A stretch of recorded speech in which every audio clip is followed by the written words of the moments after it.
Awesome review today. I've had this device for about 2 weeks. I took my sweet time with it because it's an important review. This here is the OneXPlayer, the brand, X1 Air.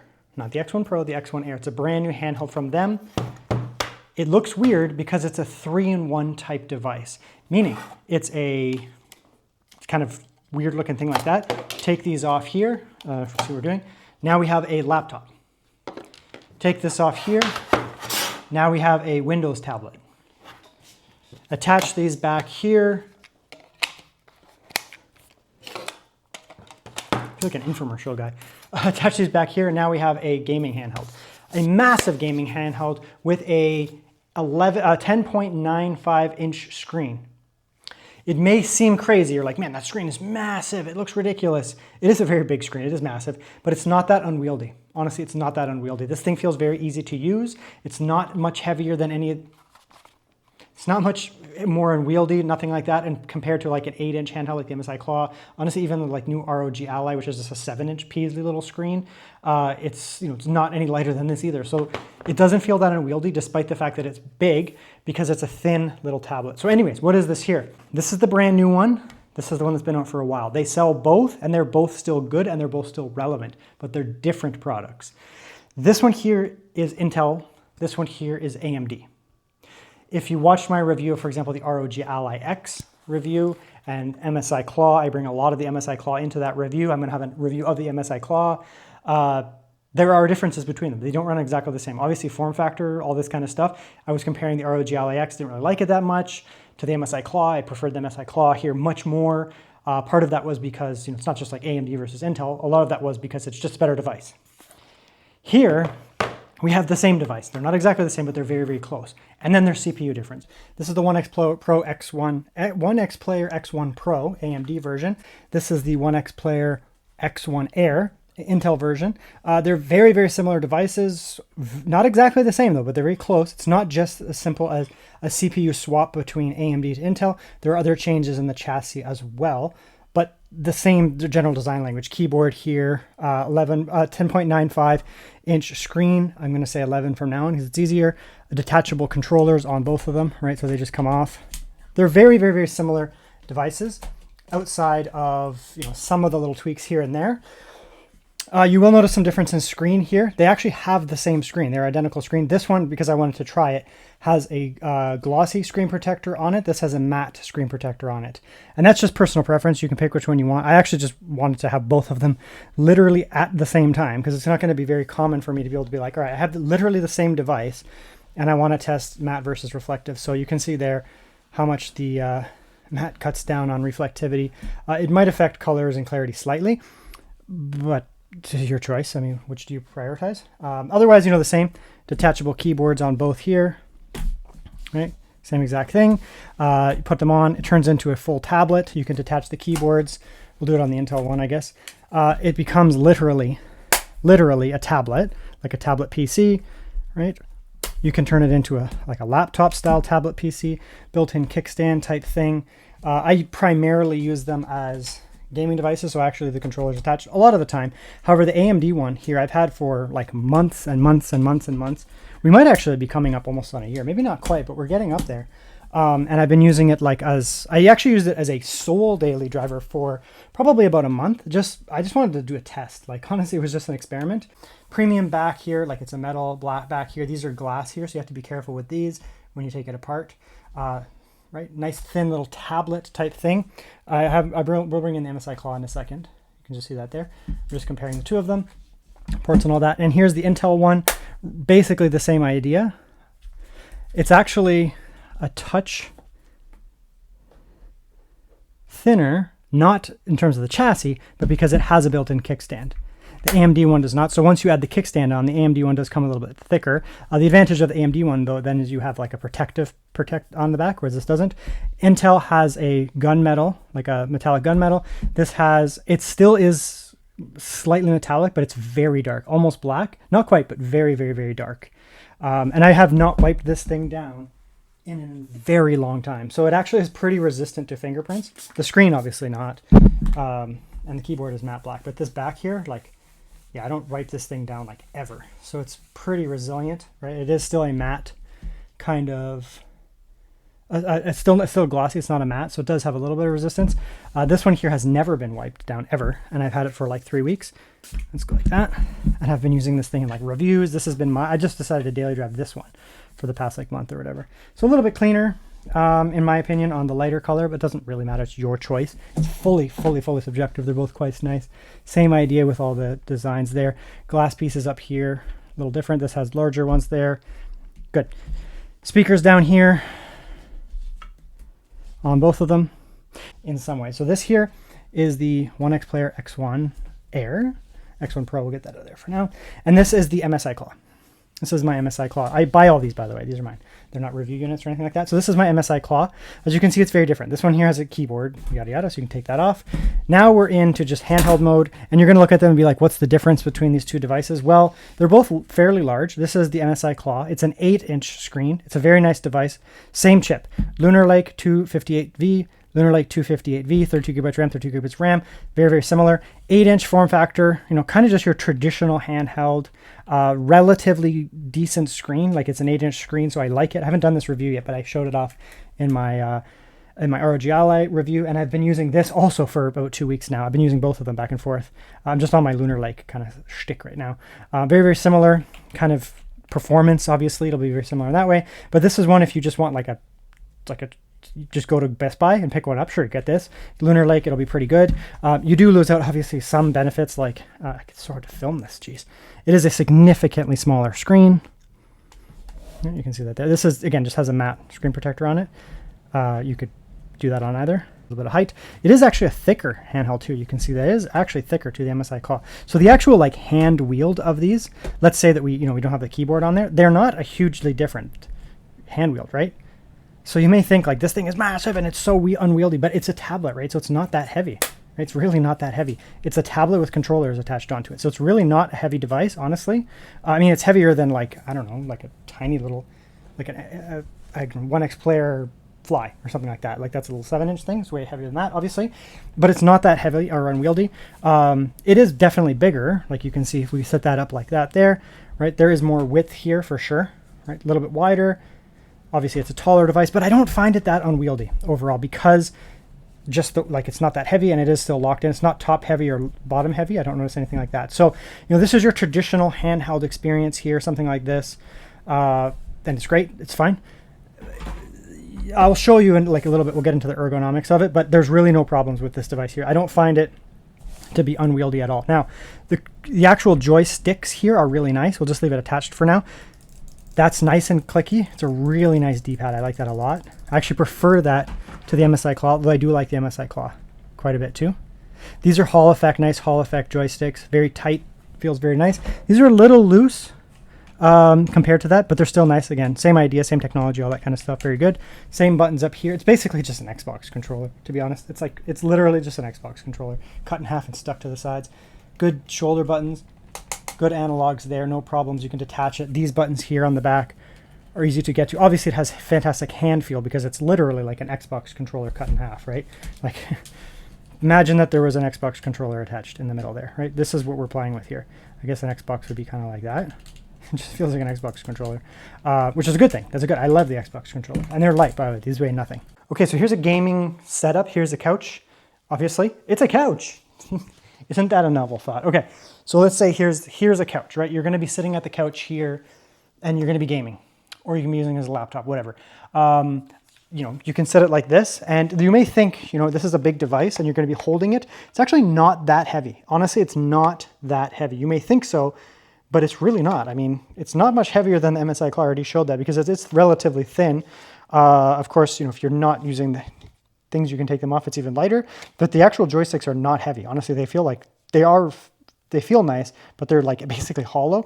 They're not heavy at all. So, if you're gaming, I don't have a problem like this. As long as my arms are braced on something like that, I don't have a problem just holding like that, like essentially indefinitely. Like I don't get tired like that. But a lot of the time, you may be like, I'm starting to get a little fatigued from holding it like that. Here's the thing.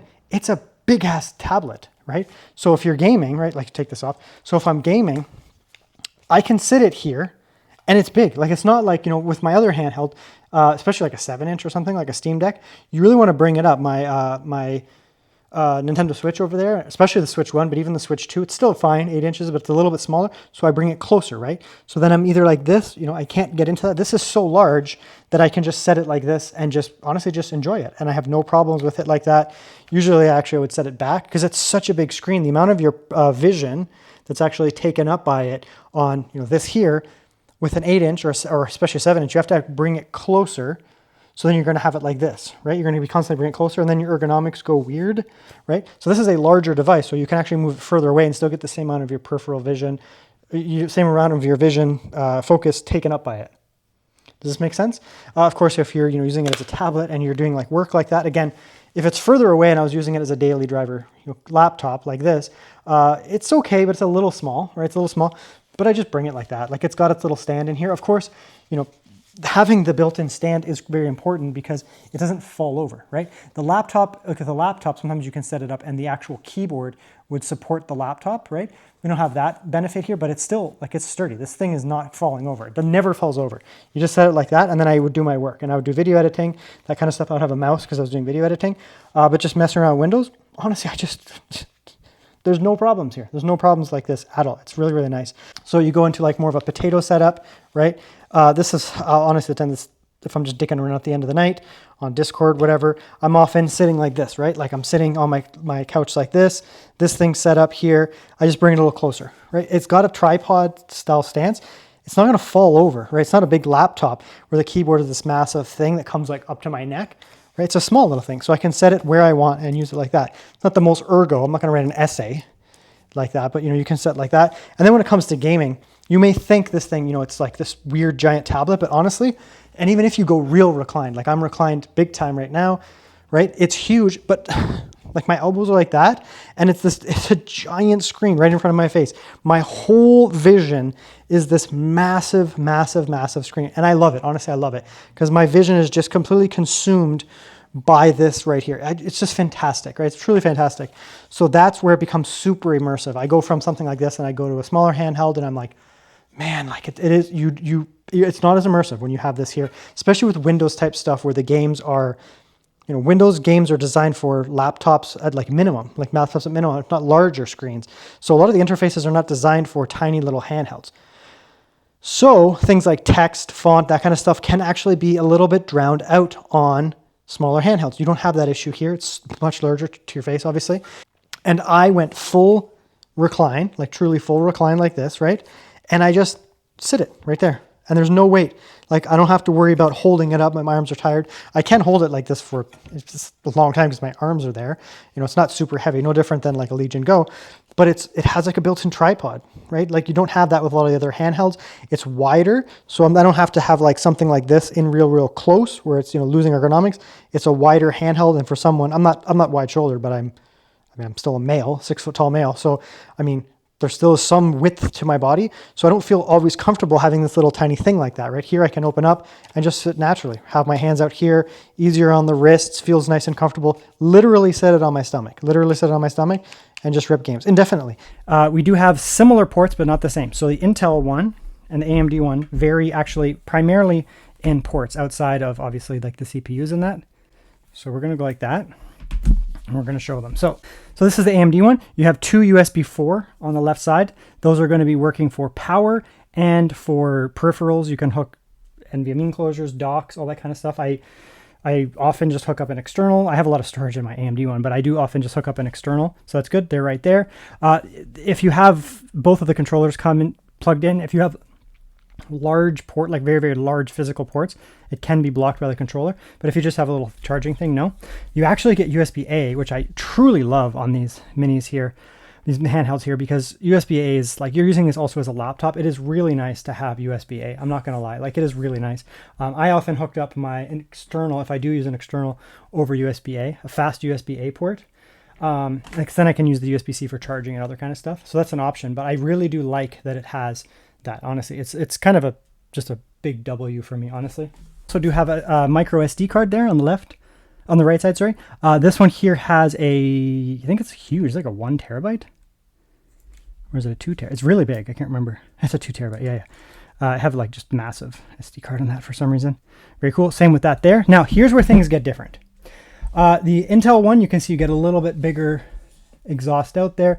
It probably won't make a huge difference, but I mean, it's there. Your turbo button to bring up your 1X console. Very good.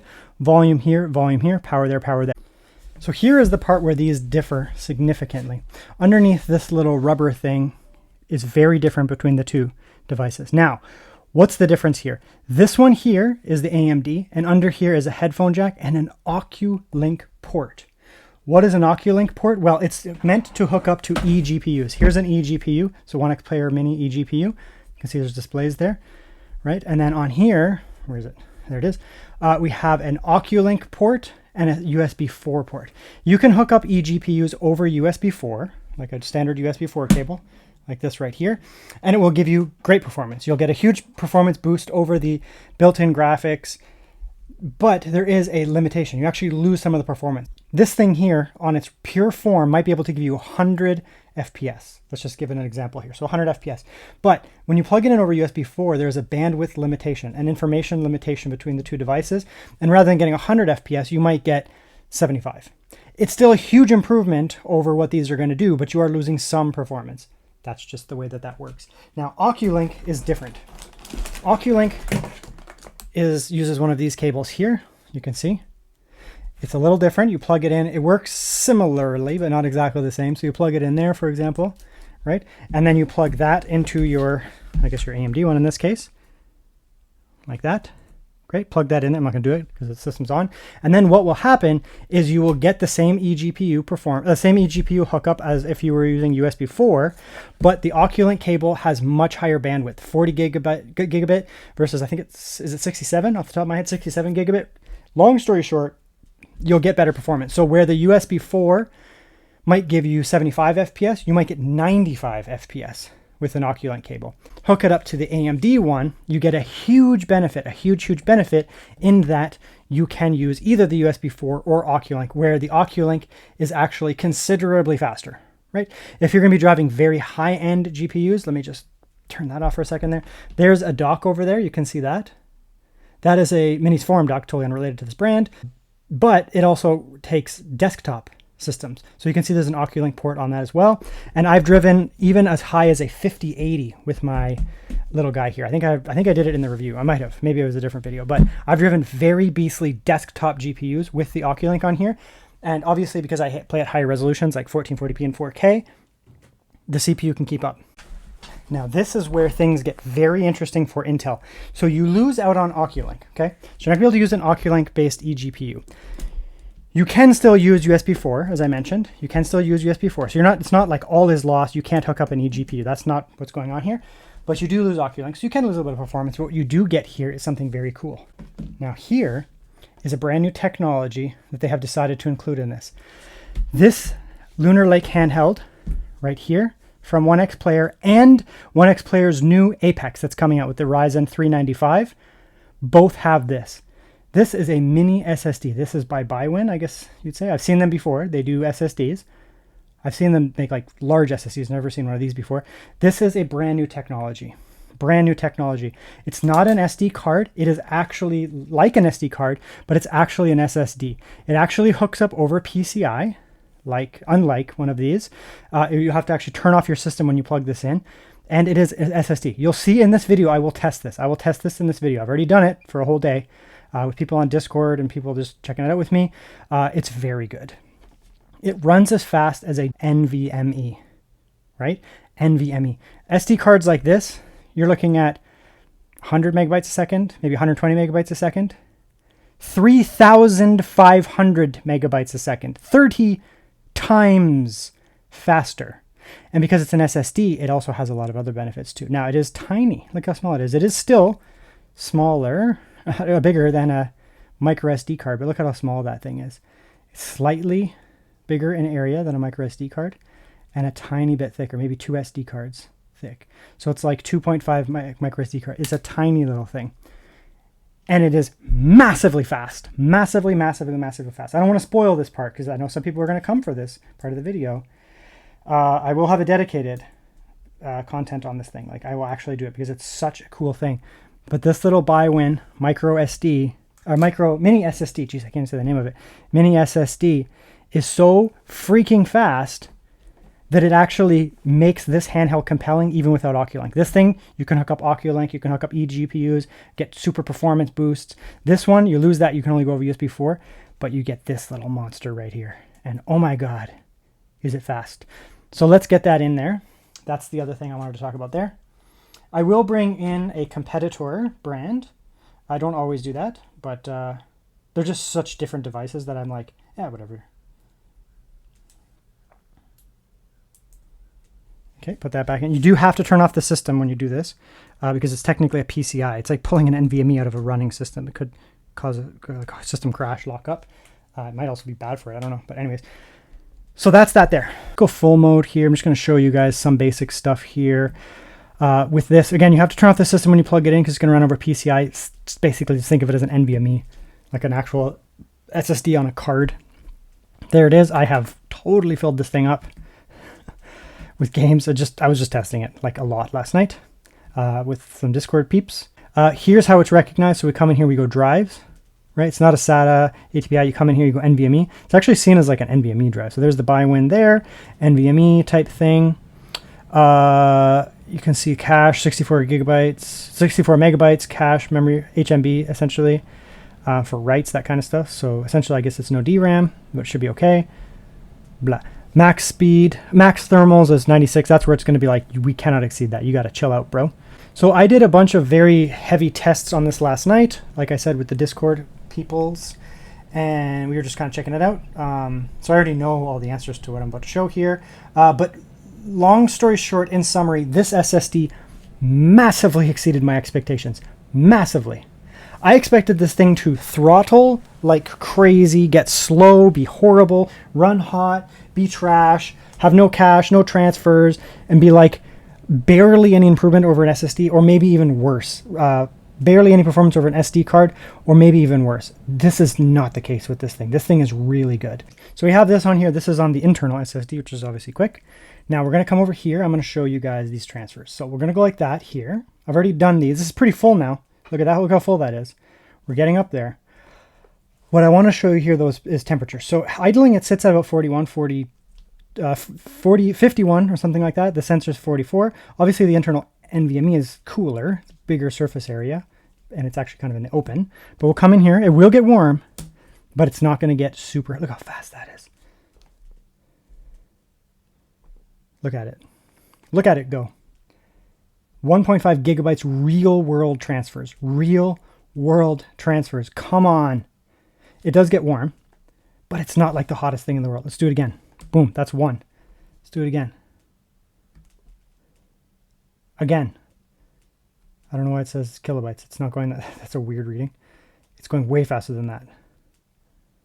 That number doesn't make sense. It's going at the exact same speed as before. Boom. 50 gigabytes of files transferred in like a few seconds. And it doesn't get that hot. Look at that. It's already cooling down. Very good. Very impressive. Those were real world transfers on a somewhat full device. Those were real world transfers. 25 gigabytes times 250 gigabytes of transfers were just done. And it ran quite well. Isn't that so impressive? Honestly, so impressive. Okay, so I'm just going to show this here. We were testing this last night. There's some cool people here. Mushy and Beardy McGee.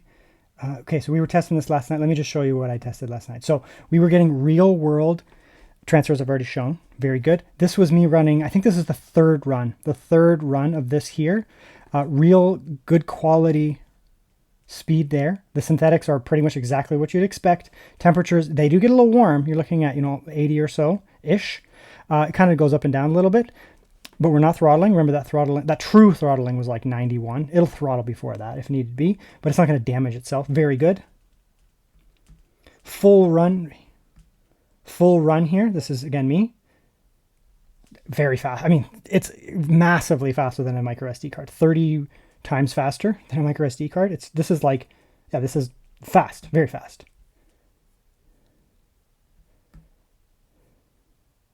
Here it is, like probably 30 seconds after running. Drop down in temperature, very good. That should be, yep, That's in real world. We saw that. It's only been about 30 seconds. Temperatures drop down. So you're going to get it cooling down nice and quick.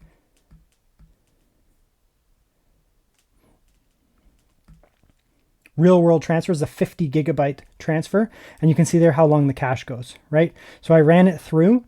This was about 25 gigabytes here. And then I did it again. Another 25 gigabytes. This is the second transfer here. So we're at about 50 gigabytes here. And then at about 75 gigabytes, around 75 gigabytes, we started to see the cache run out. So it started to slow down. It doesn't go right down to 0. It kind of just goes, and then it'll piddle along at about 300 megabytes. So you're going to be able to do real world file transfers at approximately 75, maybe even 100 gigabytes in one shot. One shot. You're going to be able to take a whole brand new monster Steam game, drag it from one NVMe into another, boom, drop it, and all of a sudden you have a full game there. Cooked. Absolutely amazing. So fast. In Steam, it never throttles.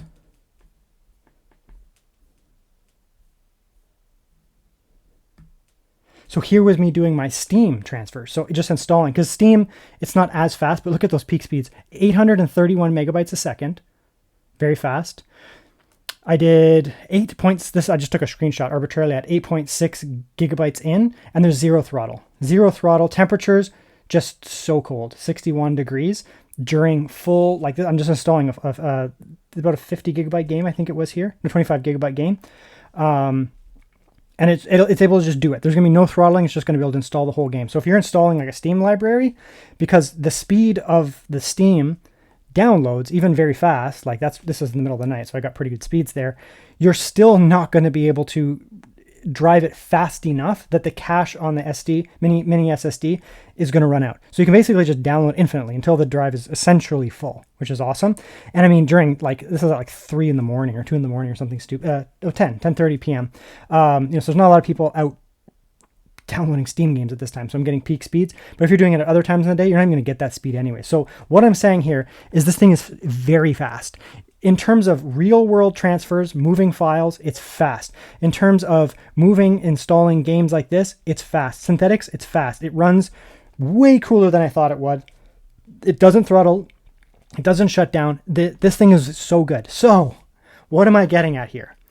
It's very impressive. These devices, I was a little worried about the Intel one, right? I was like, it's more efficient than AMD. You know, the iGPU performance is similar, so you're gonna be getting like roughly the same gaming performance between the two of them. Yeah, you get way better battery life, which is awesome. So you're gonna get better battery life, but then you lose the Oculink port. And I was like, man, why would you buy? There's me. Why would I buy this here when you can get the Oculink port and potentially hook it up over eGPU, etc.? But I mean, that mini SSD, holy smokes, did it exceed my expectations. So these are both now very viable devices. Very, very, very viable devices. This one here is going to be for people who want probably, you know, leaning towards the max performance, right? Because the iGPU is similar, but the CPU here is a little bit more performant. So if you're using it as a laptop more, like you're not just using it as a handheld, you're really going to drive this as a daily driver type device. You do have the advantage of the more powerful CPU here. GPU is the same, but the CPU is more powerful for like coding and that kind of stuff. You do have access to that Oculink port, which will give you, just generally speaking, better better eGPU performance. Now they both work. You can do this on both of them. It'll just be a little bit more performant here, so that's great. It's an awesome device there, so it does make a lot of sense. The Lunar Lake one here, yeah, you don't get that Oculink support there, and you get a slightly slower CPU when it comes to, you know, just raw compute type stuff. Gaming, not gonna make any difference, but then you get access to that mini SSD, which is sick. Those things right now go up to 2 terabytes, right? This has 2 terabytes of micro SD card in it. It's fine, but it's very slow. Like this is for like emulation and that kind of stuff. Like old games, emulation, indie titles, that's what you put on these. You're not loading you shouldn't be loading Cyberpunk off of something like this. You can, but you're going to get like actual legitimate throttling where you're going to be getting slowdown, hitching, bad lows because the reads speeds of these just can't keep up. And so the game will actually perform poorly. So you don't want to do that. Here, no problems. No problems. You're going to be able to rip games, whatever. You could run operating system on that thing, and it runs off of PCI. So the BIOS is going to recognize it at boot. So you could literally dual boot easily with this into, for example, Windows on the internal, Bazite on the mini SSD, and you basically have two SSDs inside this system. Well, not, you actually have two SSDs inside this system, PCI, and it'll boot up and it'll say, pick your operating system, right? You're not booting it off of a slow little thing like this. You're booting it off of a real SSD. So it's sick. Now, I'm going to be clear here. I'm not keeping this handheld. I'm not keeping this handheld. Although I love it, it's amazing. I already have this one. And I need access to Oculink for testing, like, because I just need it for my channel. This is going to another homie. You should check him out, Gamers Generation. I'll put a link to his channel down below in the video description. He is very good. He will do more testing on this than I will. Like, I'm going to do a review, some game testing, and I'm going to leave it at that. He does a lot of handheld stuff, and he does better than me in terms of just coverage, like WAD coverage. So check out his videos. He's going to have this handheld when I'm done with it. That's sick. I'm going to be buying the Apex, the big OneXPlayer Apex, which is going to cost a fortune, mainly because it has the mini SSD. I was not interested. I mean, it's like, it's sick. It's going to be super powerful. Ryzen 395, yada, yada, yada. Cool, really awesome device. But then I was like, yeah, but like, maybe I don't really care because I have Oculink. So like, I just, rip an eGPU. But then it's like, oh, it's got the mini SSD. Yeah, I'm going to buy it. So this is going to go on to my homie, Gamers Generation. Love you, bro. That's yours. This is mine. I mean, they're both mine, but this is going to be my continuing forward device here. And it's not because I dislike this one. It's not because it's bad. I probably personally prefer this one over this one because Oculink is sick, but like, yeah, you can still use USB 4. So, you just get slightly slower eGPU performance, but you gain that mini SSD. Whereas here, it's like you don't have the mini SSD. You have Oculink, which is cool and better. But I'd take mini SSD over Oculink personally, as long as you have USB 4, no problems. It's just that I run a YouTube channel and I physically need Oculink to test things. Like this is my job. So I need Oculink, so that's fine. But I personally, I think that the mini SSD is a huge selling factor on this little guy here.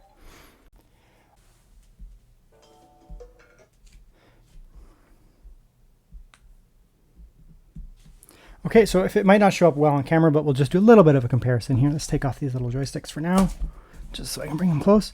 And that's the difference between the matte and the non-matte. So we have the anti-gloss over here. On the Intel one, we have the gloss on the AMD one. Right? Obviously significantly more reflections. There you go. They're both fairly reflective. I mean, you're going to get reflections at baseline if you have a light right behind you, but it can cut it down quite a bit. So we'll just cut a little bit further here. You'll see.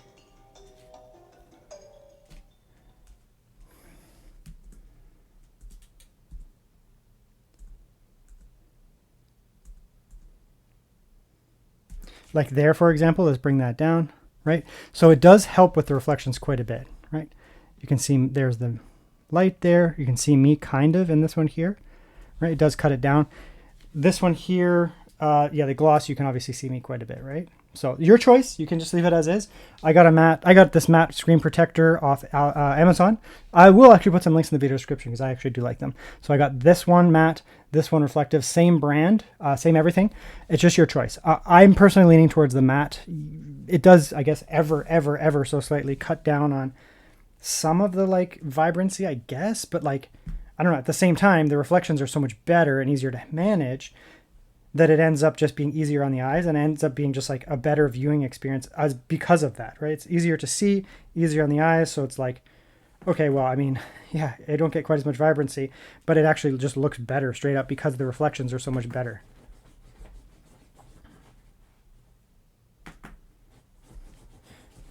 Right? So very, very, very nice screens. You'd hope so, because I mean, one of the biggest selling features of this is that they have gigantic 11-inch screens, right? Good color space, excellent color space. You're going to get really good refresh, good brightness and vibrancy. Look at those beautiful greens on both of them. Yeah, if I'm looking at them, I guess I would say ever so slightly the glossy one just looks a little bit more, I guess, vibrant and crisp, ever so slightly. You can hear my dog digging behind me, ever so slightly. But it's not like a deal breaker either way. I think you just go with what you want. I think I'm actually leaning towards matte, which is, I mean, not surprising. I have a matte laptop that I use in a glossy laptop, and I'm just really liking the reflection handling. If you use it outside a lot, yeah, go with the matte one. If you use it primarily inside and, darker rooms, that kind of stuff, living rooms, they're both fine. The reflections aren't that bad in a darker room. They can be pretty bad in like bright environments though. So I really do like the matte screen. Yeah, I did. There you go. So 120 hertz on both, very nice, great screens. One of the nice things about 1600p is that in slightly older games, like a few years older, right, 2022, 2021, 2020, and going back, yeah, these iGPUs can drive games at 1600p legitimately, right? No problem. Older, like heavy demanding 3D titles. They can also drive thousands of games that come out that don't require top end spec, right? Like there's games that come out all the time and they don't require an RTX 5090 to run at 1600p. So here you have the options. You can run the most demanding titles from a few years ago, probably at highest resolutions, no problem. You can run games that have just come out at the highest resolutions, like the Final Fantasy Tactics Ivalice Chronicles, which is actually like has a lot of text as well. So it looks really good to have that extra resolution, right? So you can run things like that. But then if you're running the most demanding 2025, 2026 games, so you're like, I don't know, let's see, Avowed, Assassin's Creed Shadows, what else do we have in here? Cyberpunk, Hogwarts Legacy. Hogwarts Legacy you can maybe do, but some of these other ones, you're not going to be running them at 1600p necessarily native. It's going to be very difficult, but you can also just use scaling, right? Just use, especially on the Intel one, use some XeSS. We'll show in the test part. XeSS, throw on performance scaling, boom, you're going to be cooking and you're going to get good performance. But the other thing you can do here, right? The other thing you can do here is you can divide it out in half. So if you take 1600p and you divide it by 2, you get, so you can use what's called native integer scaling.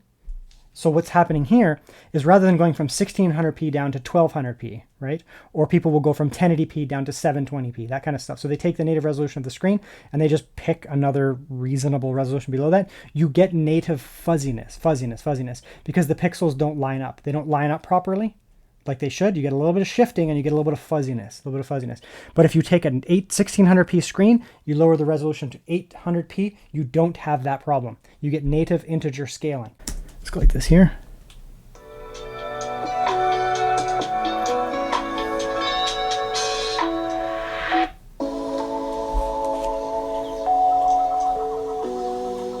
And turn it all the way up.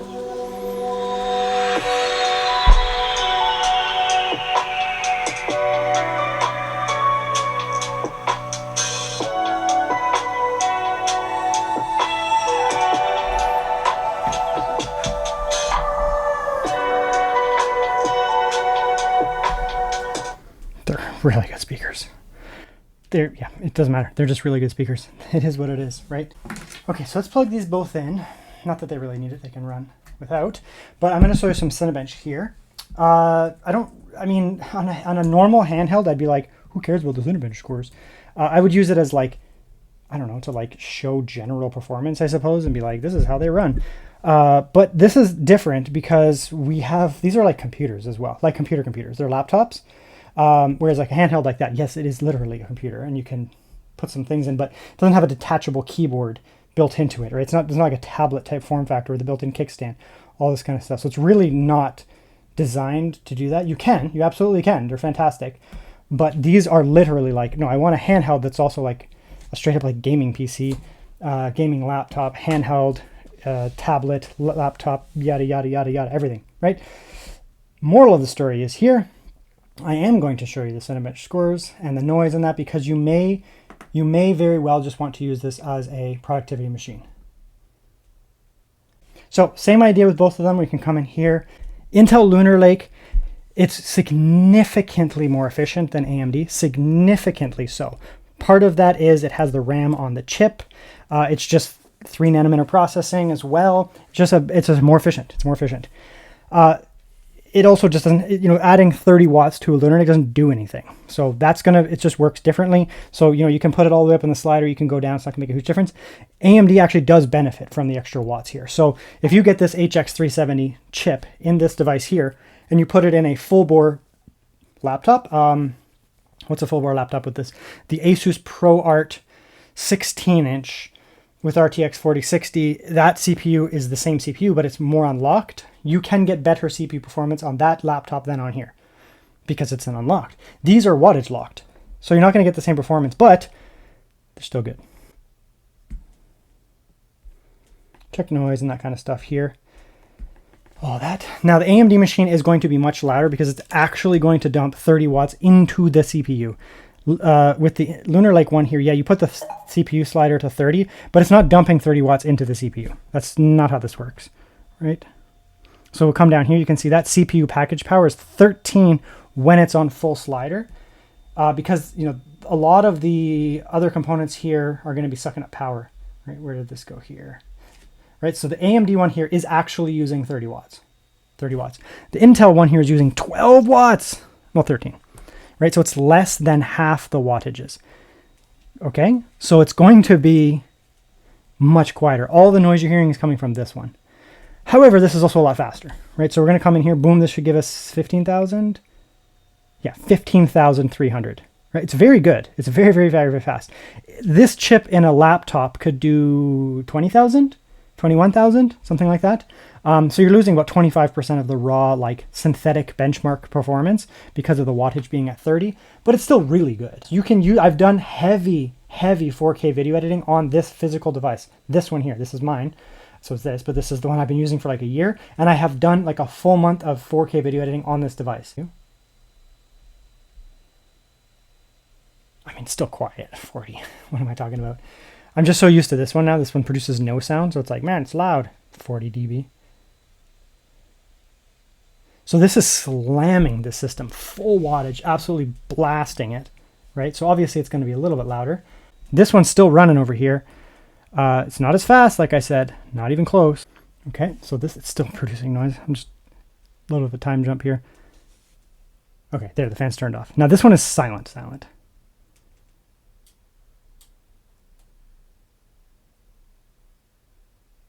Literally inaudible. Literally inaudible here. It's using a fraction of the watts. Now, this makes sense because the CPU is not as powerful, right? It doesn't have like a 20-core CPU or anything like that. This will give you scores. You'll get like 6,000, 7,000. Lunar Lake fully in like a big laptop, you could probably get 10,000 under a best case scenario, which is still good. You can still do like video editing, all that kind of stuff with this. But this is not going to be quite as good as a like productivity monster. It is still very good and you'll get crazy good battery life. It'll still do a lot of stuff, but if you want to, hook this up to a monitor and you're like, man, I need to do like the heaviest code compile, 4K professional work, I need all that power, the AMD one is more powerful. It is more powerful in that regards. It also uses massively more battery. So this one hooked up to wall power, you're going to get more cores, more everything. So it's going to have more compute on this, suitable for like, being a little laptop thing. This one here, you don't need power. You get pretty much all the power that this thing can produce, essentially doing like sipping power. So yeah, it's going to be still good, but in terms of raw compute, it's not as fast. Lunar Lake is not able to compete with HX370. They're not in the same category. Lunar Lake is not a direct competitor for this. In iGPU, yes. But in terms of like CPU performance, it's actually Arrow Lake 255H that would be competing with this. It was 13 watts. Yes, 13 watts. Go down here like that. So that's 13 watts. Same as this one over here. There we go. Just locked it.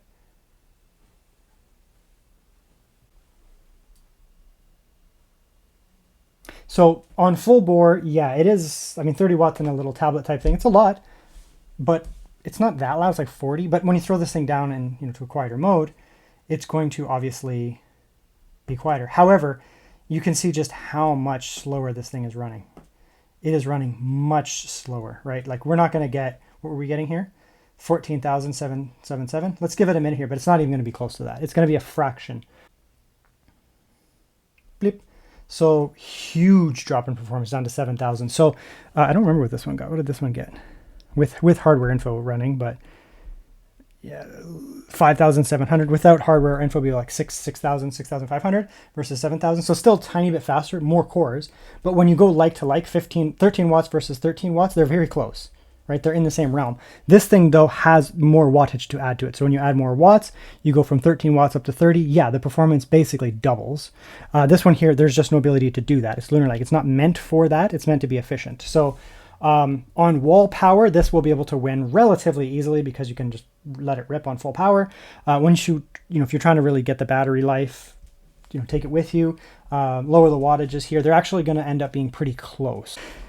So now what I want to do is I want to show you guys this little Biwin SSD, Mini SSD. I'm gonna actually make a full video on this thing just because like nobody has covered the damn thing, but I will. That's what I do. I spend my money and I buy cool stuff. Okay, so These are, in a sense, also PCs, laptops. They're not just handhelds. I mean, handhelds are PCs. PCs are, I mean, they kind of just are. But these ones are a little bit different because the other handhelds, but they really are hybrid devices. You can just detach the keyboards, detach the handles, and they literally have a keyboard in them. So, I mean, yeah, you have stuff like the MSI Claw here that's like really a handheld. Then you have things like the Legion Go, which are one step more towards being a hybrid device. Then you have these that are true hybrid devices. So I will test some of the standard Windows stuff. One of those things being, battery life. Not during gaming, just battery life, just hanging out. And, we're sitting at around 6.5, 7 watts, whatever, going up and down a little bit, but I'd say it's about 7 watts on average over here. So yeah, I mean, you're going to get a lot of battery life. You'll get 9 to 10 hours just hanging out. Over here, AMD is still pretty good. It will park itself pretty good, but we're at about 9 watts, the same settings. We're at about 9 watts here, and so that'll give you probably about an hour and a half less, maybe 2 at most. So, I mean, yeah, it's still working. They're both relatively efficient when you're just kind of hanging out. They park well. These are both modern-ish CPUs. Of course, Lunar Lake is kind of the battery king. We can come in here. We'll just load up the same. Yeah, so here, we're at 9.6. Here we're at 10.7. I mean, it's going to be pretty standard across the board, just so you know. I mean, they're both relatively efficient chips, but when it comes down to them, there's no denying it. Lunar Lake is going to be more efficient in every single way. It's going to idle better. When doing simple tasks like this, it's going to be better. When pushing the CPU to its max, it's going to be more efficient. Of course, this is more powerful at its max than this, but this is still more efficient. And then we'll see when we get to the game section as well. It's more efficient, right? You're using about 2-ish more watts here. It was also idling about 2, might even be 3.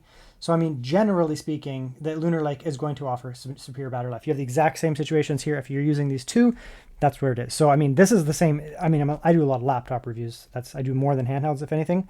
Well, for sure. Lunar Lake is the battery king, the efficiency king with a very good iGPU. The AMD here, the HX370, is... the iGPU is essentially equivalent to this, but it has not as good battery, still good, like generation old, still good compared to some of the other stuff, but you do get good performance. You get more performance. So more raw CPU performance, but less efficient, much more efficient. iGPU is more or less the same, so it depends what you're looking for, right? Depends what you're looking for. It's hard to compare these devices because they're not exactly the same. They both have benefits. Do you want a little bit more CPU for the hybrid type device? Do you want a little bit more battery life? Okay, so here's where things become very interesting. We have Intel on the left, AMD on the right.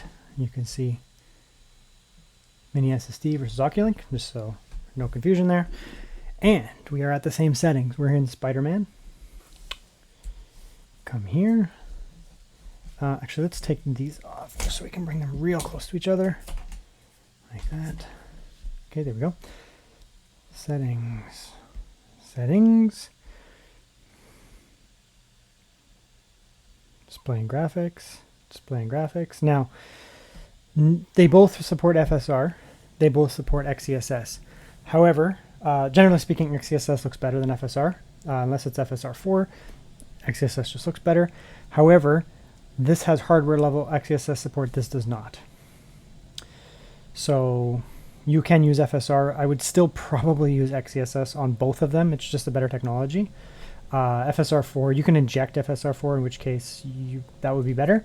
But FSR might slightly outperform XeSS, maybe, but it just doesn't look as good. Okay, so graphics here. We're on low. Just come back through here. Go back to low again. Like that. Very low. Low. Okay, so now we're on low. That was just a proof that everything is the same. Okay. And what do we have going on here? Now, let's actually increase the size here. Now every game is going to be a little different, right? Intel might do better in some titles. AMD might do better in different titles. It's just the way that it is. It's not a clear-cut kind of, every single game Intel does better, every single game AMD does better. That's not how it works. These are very comparable iGPUs. they will give you, in theory, they'll give you somewhere around similar performance depending on which title. You can see here in Spider-Man, we're getting better performance on Intel, straight up.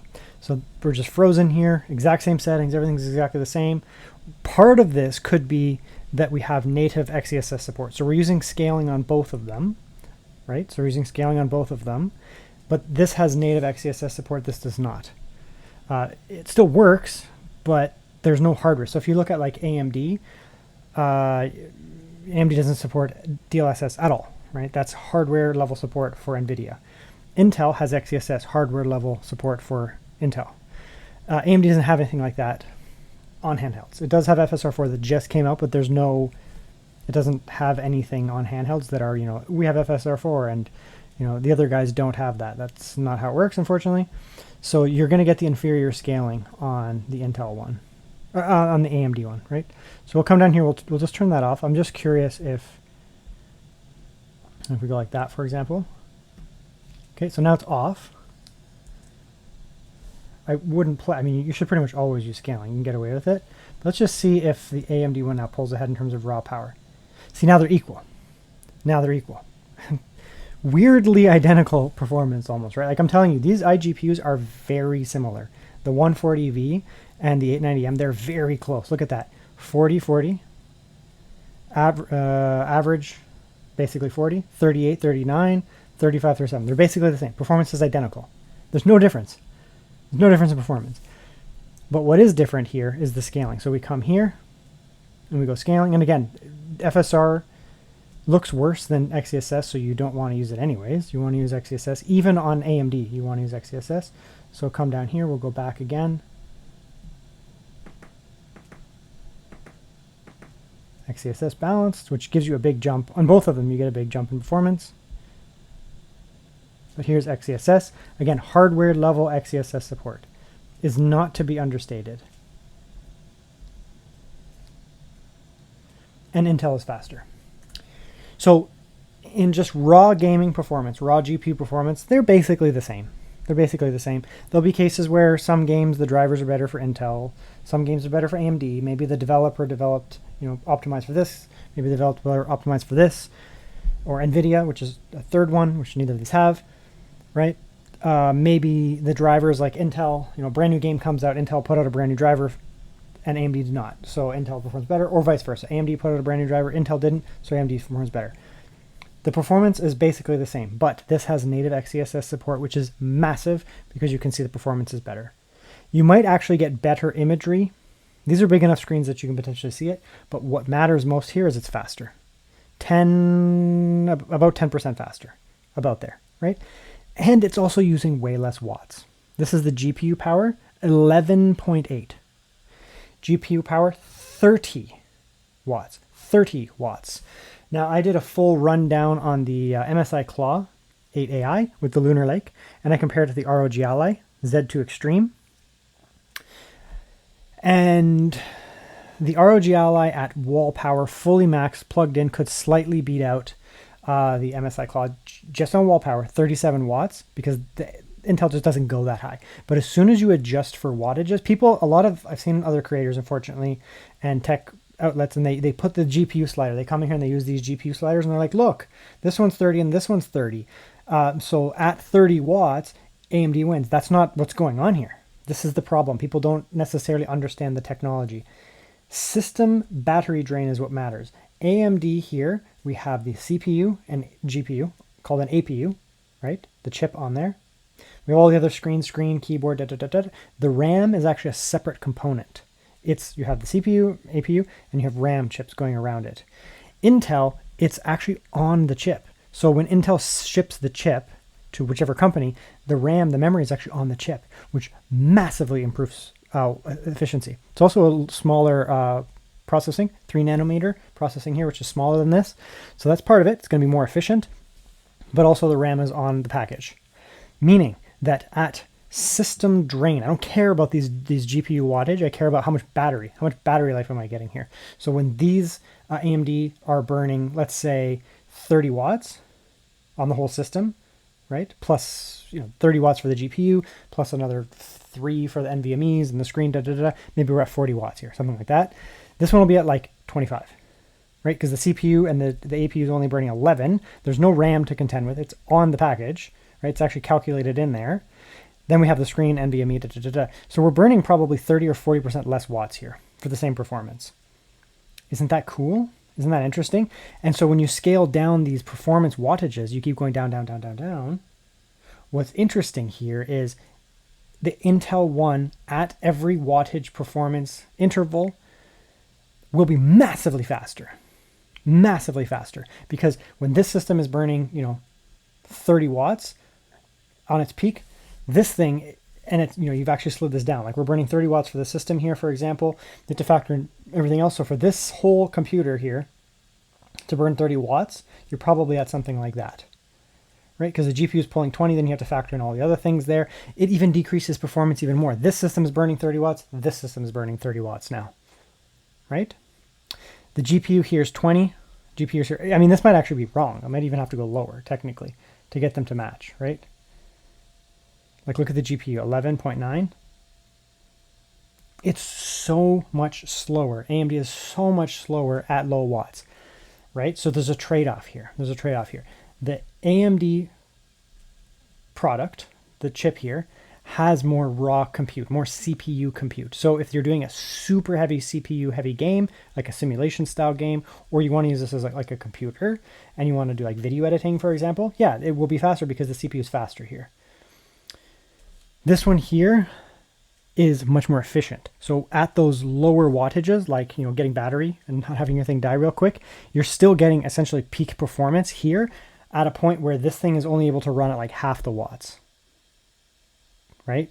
You're going to burn, you want to have, let's say like 4 hours battery or something like that. You're going to slip this thing down to like 20 watts. This thing, to get that same level of performance, is going to be at like 40 watts. You're going to have to burn way more watts here to get the performance of something like this.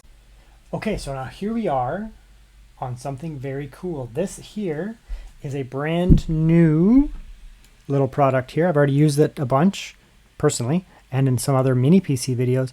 This here is the OneXPlayer eGPU Mini. It's a tiny little eGPU, much smaller than their other ones. It has an AMD 7600M XT, 8 gigabyte. Again, not a 5090, but very capable.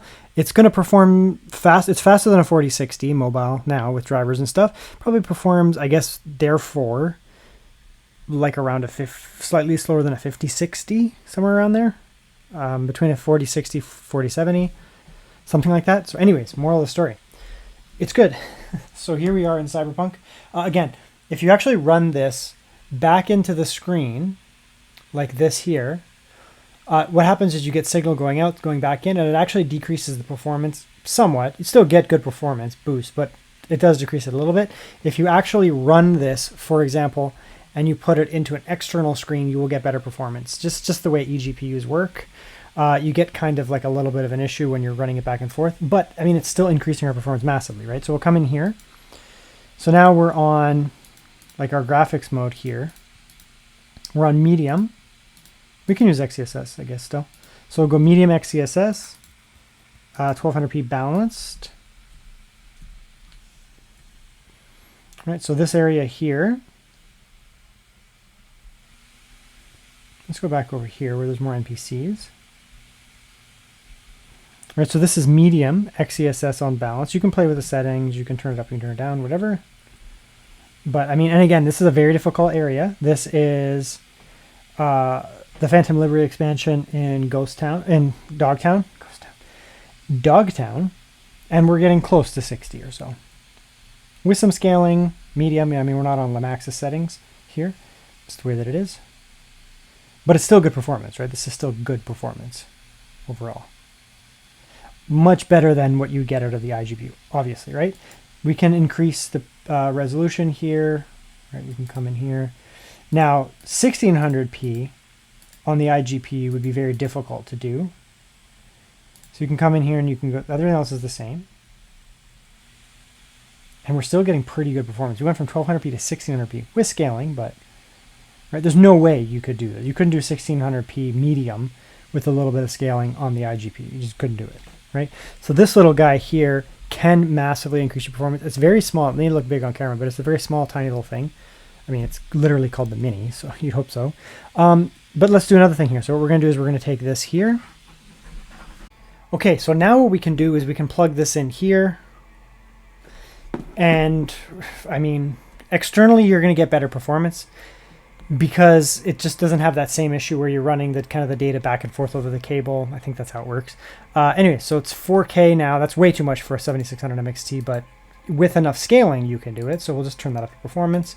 I've used this exact this exact 7600 MXT for actually lots of 4K gaming, but not like, 2024 or 2025 most demanding games with ray tracing. Like, I mean, yeah, that's not what it's for. It is actually like a 1080p kind of monster GPU or a 1440p like reasonable GPU.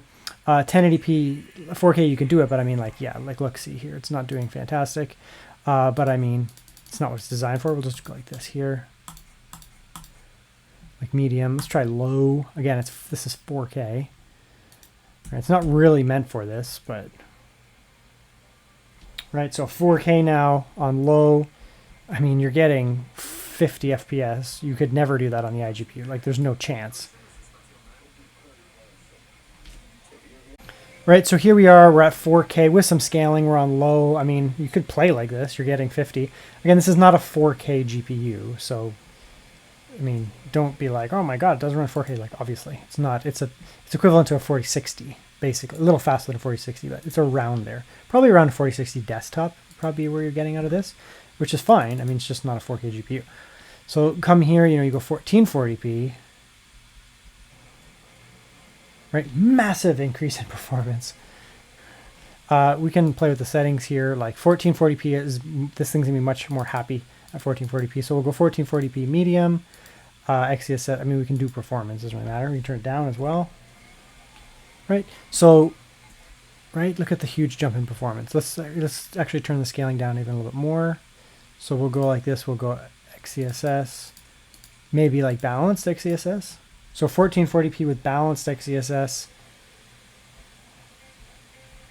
and it's giving you 60, right? Like, you could never do this. This is a higher setting, higher preset, on a higher resolution, and less scaling. So less scaling, more resolution, more setting, and about the same FPS or so.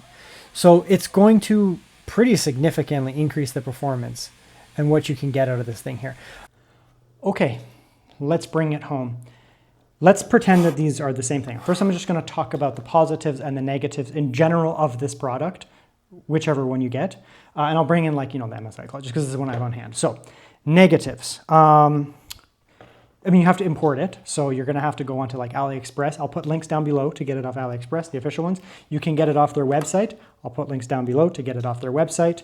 I just bought it off their website, but I've also bought some things off of the AliExpress store, like their official one. I can't remember what I bought.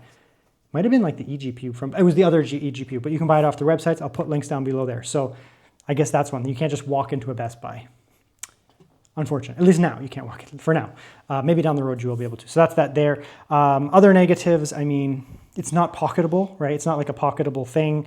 Like these guys have the, OneX Fly. You could pocket, that's much smaller. I don't really see any other negatives, to be honest. I mean, they're expensive. They're expensive, but all these handhelds are expensive. It's just the way it is right now. They're all expensive. So let's talk about the positives of this. So let's move this one to the side here, and we'll bring in a traditional handheld. Just to spoil, I mean, I like the MSI clock quite a bit. It's a very good handheld, but it's a totally different thing. These are both Lunar Lake. That's why I'm going to bring these in here. So benefits of this over this, benefits of this over this. Let's talk about the benefits of this here. Obviously, it's just a one little piece here, right? So it's just one little handheld. It's just, I don't know, it's more simple, I guess. Like, it's just a one thing. You just pick it up, it's just a little handheld. Like, it's very obvious what it is. From like your brain standpoint, you're also not trying to turn this into a PC. It's just like, you guys, just a handheld. Just play games. I mean, you can dock it and turn it into a PC, but like, you're going to probably buy this and be like, yeah, it's just a handheld. Most people. People like me will dock it. Some of the other people, some of my audience will obviously dock it and turn it like into this fun thing because it's totally capable. Dual USB 4, yada, yada. You can do all that. But in the end, it's a handheld. Like, a handheld is a handheld is a handheld. So it's very cool. I mean, that's pretty much it. I mean, local walk into a Best Buy. I mean, you can't buy these. They're impossible to find right now. They're like literally out of stock in the whole continent. But I mean, at some point you can walk into a Best Buy, maybe test one of these things out. Legion Go, and I don't know why I'm saying this. You can't buy any of them. The only one you can get is like walk into a Best Buy and pick up an ROG Ally, but I don't like it. So the ROG Ally X, I don't like it at all. So I guess technically that's a moot point, what I'm getting at here. You can't buy these. They're out of stock everywhere. Legion Go 2, you can't buy them. They're out of stock everywhere. And if you do, you're going to be ordering them in like delivery. So I guess that's that. Advantages of this, I mean, it's a 3-in-1, right? So you get a laptop, right? Like if you take these off and you just take it with you, I mean, now it's just a laptop, kind of like a tablet style laptop, but it's very well structured, good keyboard, more like an MSI, it's more like a Microsoft Surface tablet, but it's still basically like a laptop-y type thing, laptop replacement, no problem. Of course, you can take this off and it's a tablet, like a real tablet, good. You can put these on and then you can leave the keyboard on if you want. You can then play games in handheld mode, right? Like a handheld. Another advantage here, your keyboard's attached. So if you want to play games that require a keyboard, you can play it on here, right? I don't have to like bring a keyboard. With this here, I have to bring a keyboard with me. I have to bring a keyboard with me, right? Like a Bluetooth keyboard or something, or get a case. I don't know. I just don't want to do that. It's a pain in the ass. This is part of the product here, right? So if I'm playing Civilization or something like that, or Wasteland 3 or Baldur's Gate 3, like I don't want to play Baldur's Gate 3 on the controllers. It works okay, but I don't want to do that. I want to play on this. All I need to do is bring a mouse and just play like that. Some games you can just use the trackpad, but worst case, this keyboard is really good. Just bring a mouse with you. You're cooking. It's fantastic. Massive screen. It's such a massive screen. I mean, this is decent. 8 inches is what I consider minimum. 7 is not good. Unless it's a very small device like the One X Fly, which is a physically small device, then the screen is physically small. So it makes sense. It's like this screen matches the device size. I don't want to buy an ROG Ally Xbox with a 7-inch screen because the form factor is basically this size, and then you have this tiny little screen. I don't want it. So I consider 8 inches to be kind of a baseline, and fine, I have no problems with 8 inches. It's great. It's a good form factor. But for me, I want the bigger screen. I guess part of it would be, I don't just play a lot of action games. I do. But a lot of the games that I play a lot of strategy games. I play a lot of games like Final Fantasy Tactics, like top-down strategy. They're big for me. I love these type of games.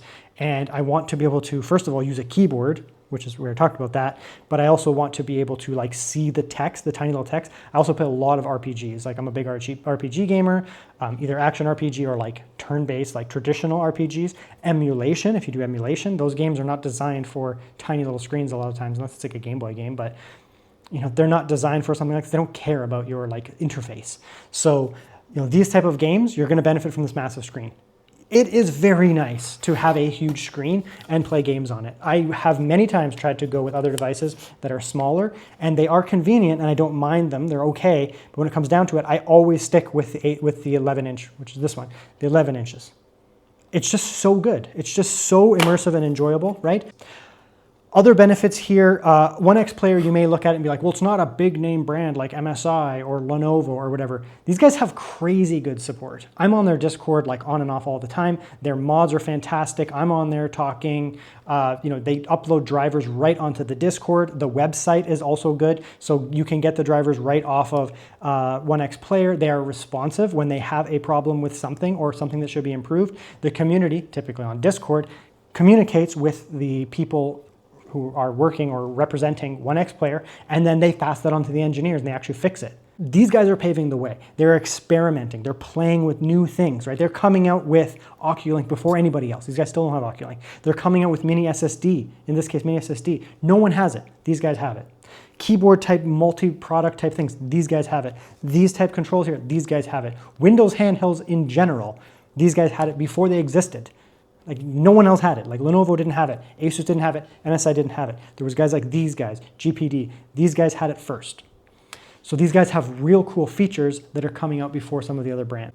So that's the review here. Should you buy it? It's your choice. I mean,